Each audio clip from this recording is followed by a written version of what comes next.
इस बिंदु पर भी आप विचार कर लीजिए। इसके साथ साथ आप ये भी देखिए कि यहाँ कितने मामले सेशन ट्रायल कमिट होके जाते हैं। सिविल जज सीनियर डिवीजन के आप एक एडीजे के लिए भी मांग कीजिए, क्योंकि हमारी एक लिमिटेशन है। अगर हम स्वयं से वहाँ लिखा पढ़ी करेंगे तो वहाँ के अधिवक्ता हमारे खिलाफ हो रहेंगे कि आपको क्या जरूरत पड़ी है कि आप लिख रहे हैं। लेकिन जब आप लिखेंगे पढ़ेंगे तो उसको मैं फॉरवर्ड करने के लिए, उस पर कार्य करने के लिए बाध्य हो जाऊंगा। तो आप लिखें, इस कदम में आप आगे बढ़ाएं, हम आपके साथ हैं और मैं विश्वास दिलाता हूं कि मैं कार्य करूंगा। पिछली बार जब मैं आया था तो आप लोग बिजली की समस्या थी, वो समस्या आप देखें कि हमारे डीजे1 शक्ति बाबू जैसा नाम है, शक्ति वैसा कार्य 24 आवर के लिए बिजली हो गई। यहाँ पर सड़क की संभावना आपने बताई थी, हम लोगों ने ठोकर बनवा दिया था। अगर वो ठोकर टूट गया होगा तो पुनः हम लोग बनवा देंगे, जिससे कि गाड़ी की गति धीमी हो जाएगी। अब तो एसडीएम साहब चली गई हैं, नहीं तो मैं उन्हीं से अभी अनुरोध कर देता कि आप उस दोनों किनारे पर जो है वो ठोकर बनवा दीजिए, जिससे गाड़ी की गति धीमी हो जाए। रही बात वॉशरूम और पानी की व्यवस्था की, मैं अभी यहाँ से चलने के बाद आप लोग के साथ नई बिल्डिंग में अपने नए अधिकारीगण को बैठा देता हूँ। उस बिल्डिंग में पानी की भी व्यवस्था है, वॉशरूम की व्यवस्था है, महिलाओं के लिए भी अलग वॉशरूम की व्यवस्था है। तो वॉशरूम और पानी की व्यवस्था की आपकी समस्या तुरंत कल से समाप्त हो गई। तो ये जो है, ये आपको मैं जो हमारे अंदर से करना था ये हुआ। अब एक व्यवस्था है आपकी पार्किंग के लिए और अधिवक्ताओं को बैठने के लिए अधिवक्ता कक्ष, उसके लिए नई नियमावली बन गई है। सर्वप्रथम उसे हमें देखना होता है कि अधिवक्ता कक्ष बनाने के लिए हम कहाँ से फंड लाएंगे, उसकी जमीन क्या है। यहाँ पर आप एक दिन हमारे पास आइए, उस जमीन का माप लेकर आइए। मैं नगर पालिका के ईओ से उसका नक्शा बनवाऊंगा। उस नक्शा को पहले पास होगा लखनऊ से, उसके बाद उस पर निर्माण कार्य की सहमति बनेगी। और जो अभी बिल्डिंग पास हो रहे हैं उसमें सबसे नीचे जो है पार्किंग की व्यवस्था हो रही है, उसके बाद बैठने के लिए चैम्बर बन रहे हैं। तो जब वो बिल्डिंग आपके लिए बनेगी तो पार्किंग और चैम्बर दोनों की समस्या समाप्त हो जाएगी। तो इसके लिए आपको थोड़ा कष्ट करना पड़ेगा।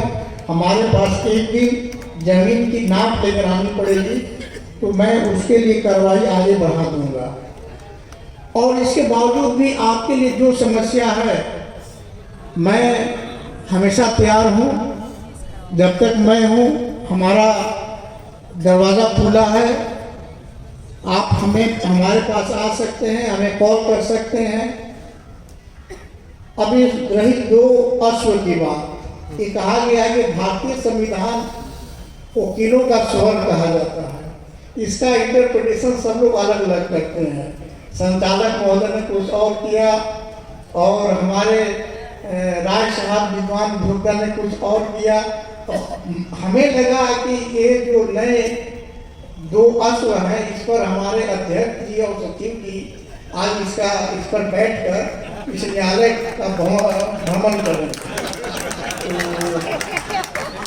तो ये है, मैं अपने नए अधिवक्ताओं, जो हमारे यंग अधिवक्ता हैं, वो हमें काफ़ी प्रिय हैं। मैं उनको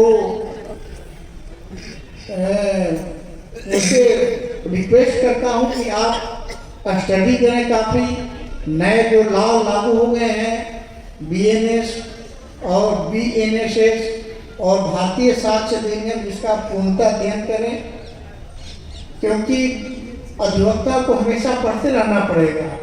यदि आप एक दिन नहीं पढ़ेंगे तो 2 दिन पीछे चले जाएंगे। नई लॉ पढ़िए, ये सही है कि आपके पास लाइब्रेरी नहीं है, लेकिन सभी के पास स्मार्टफोन है। स्मार्टफोन में इंटरनेट चल रहा है, किसी पर भी लाभ खोजना है तो आप उसमें केवल फैक्ट डाल दीजिए, वो लाभ 10 लाभ निकाल कर दे देगा आपको फैसला। तो बहाना मतलब नहीं बनाइए, समस्या है तो उसका समाधान है। और अगर मैं अपने विद्वान अधिकारीगण से भी रिक्वेस्ट करता हूँ कि यदि यहाँ हमारे पास पत्रिका आती होगी, लॉ पत्रिका वो है, तो हमारे अधिवक्ताओं को पढ़ने के लिए उसको ओपन कर दें, उसमें अधिवक्ता जाकर पढ़ें, उससे जो है अपनी लॉ निकालें। इसके साथ साथ एक आपको और मैं बता रहा हूँ, इलाहाबाद हाई कोर्ट की वेबसाइट खोलिए आप, उसमें सभी निर्णयों की हिंदी अनुवादित निर्णय भी है, उसमें आप उसका भी अवलोकन कर सकते हैं।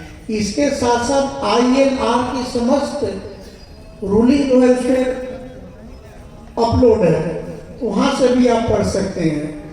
पढ़ने के साथ हर जगह है, तो आप मेहनत करें, आगे बढ़ें, और जब किसी समस्या हो तो आप हमारे पास आएँ, मैं आपके लिए तैयार हूँ।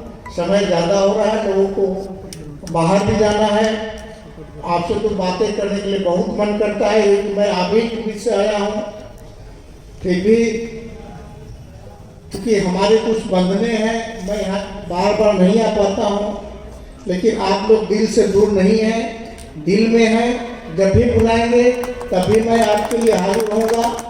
इसी के साथ मैं अपनी वाणी को विराम देता हूँ और पुनः नवनिर्वाचित कार्मिक को बहुत बहुत